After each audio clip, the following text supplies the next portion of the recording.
A gente fala de violência agora. O Atlas da Violência no Brasil, que analisa dados do Ministério da Saúde, foi divulgado hoje e mostrou um aumento dos homicídios no país. Esses dados são de 2016 e revelam que naquele ano foram mais de 62 mil homicídios no país. Esse número equivale a 30 mortes a cada 100 mil habitantes. E essa é uma taxa muito elevada, é uma taxa algo como 30 vezes a registrada na Europa. As principais vítimas são jovens entre 15 e 29 anos.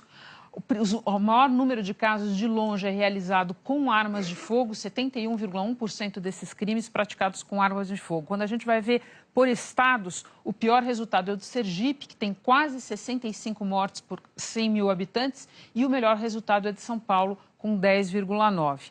E quando a gente analisa os estados da região sudeste, a gente percebe que a pior situação é a do Rio de Janeiro. Os números se referem a todos os tipos de assassinatos, inclusive aqueles cometidos em operações policiais. Para diretores do Fórum Brasileiro de Segurança Pública, faltam políticas públicas para conter o avanço dos homicídios. Mais do que falar em investimento do ponto de vista de recursos financeiros, faltam ações do ponto de vista de políticas públicas para o enfrentamento da violência no Brasil. E isso é uma omissão histórica, por exemplo, do governo federal, né? Não é desse governo, dessa gestão, ou mesmo da anterior. É algo que a gente vem vivendo há pelo menos 3 décadas. É muito necessário que a gente tenha uma política nacional coordenada, com atribuições muito claras dos entes federativos e com metas de redução, com iniciativas que possam ser replicadas em diferentes territórios. Muitas dessas mortes no Rio de Janeiro estão relacionadas à atuação das milícias. São grupos compostos em boa medida por ex-policiais que oferecem uma suposta segurança e até serviços básicos não fornecidos pelo Estado para moradores de favelas em troca de dinheiro. Quem não paga pode morrer, como mostra a repórter Fernanda Grael. Um trabalhador que conseguiu comprar a casa própria e viu tudo desaparecer de uma hora para outra. Ele se recusou a pagar uma taxa de segurança cobrada pela milícia e acabou expulso. Teve que sair com a roupa do corpo. É justo você comprar um imóvel, você pagar o imóvel todo inteirinho de ponta a ponta, era 120 prestações. Quando terminamos de pagar, 3 meses depois, assim, pronto, acabou. Tudo foi pro gás. O homem é o único sobrevivente entre 16 pessoas que denunciaram a atuação de milicianos num condomínio da zona oeste do Rio. Ele, a mulher e 2 filhas se escondem há 4 anos. A família chegou a fazer parte do programa de proteção à testemunha, mas ainda assim não se sentia segura. Agora vive cada dia em um lugar. Dentro do hospital, em rodoviária, no lugar sempre tem bastante gente e polícia. O terror imposto pela milícia começou a aparecer no Rio de Janeiro no início dos anos 2000.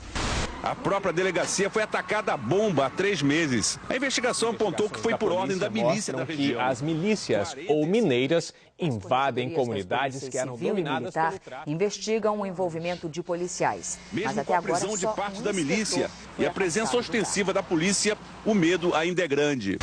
Grupos armados, formados principalmente por policiais, prometiam proteção a moradores de comunidades, algumas dominadas pelo tráfico de drogas. Em troca, cobravam uma taxa. A partir de 2004, a milícia cresceu e ampliou a área de atuação. Os moradores das áreas dominadas são obrigados, por exemplo, a usar transporte alternativo, o gás e a TV a cabo que os milicianos controlam. Em 2008, a Assembleia Legislativa do Rio instaurou a CPI das milícias para investigar a ação desses grupos. O relatório final pediu o indiciamento de 225 pessoas, entre elas políticos. Isso não acontece lá, não.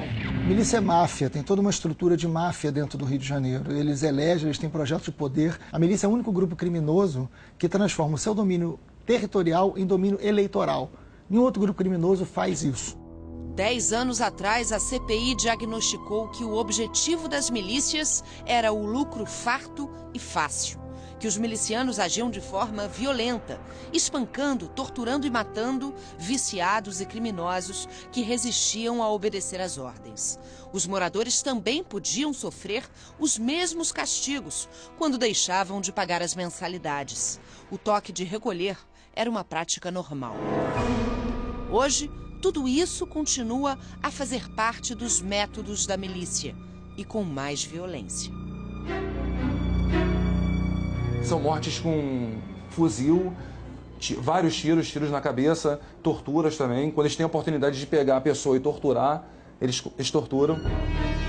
Ao longo dos anos, as cifras das milícias só fizeram aumentar. Em 2008, a CPI estimou que o lucro mensal da maior milícia do Rio era de cerca de 2 milhões de reais. Agora, a maior e mais temida milícia arrecada muito mais. É um lucro de cerca de 25 milhões ao mês. O que tem a ideia essa milícia é fazer o território no Rio de Janeiro por completo. Para quem se sente refém das milícias, há pouca esperança. A sensação que fica com eu, minha esposa e minhas filhas, nós só esperamos a morte chegar barrada. A gente sabe que ela vai chegar aqui do jeito que nós estamos, e ela vai chegar na gente embora dessa.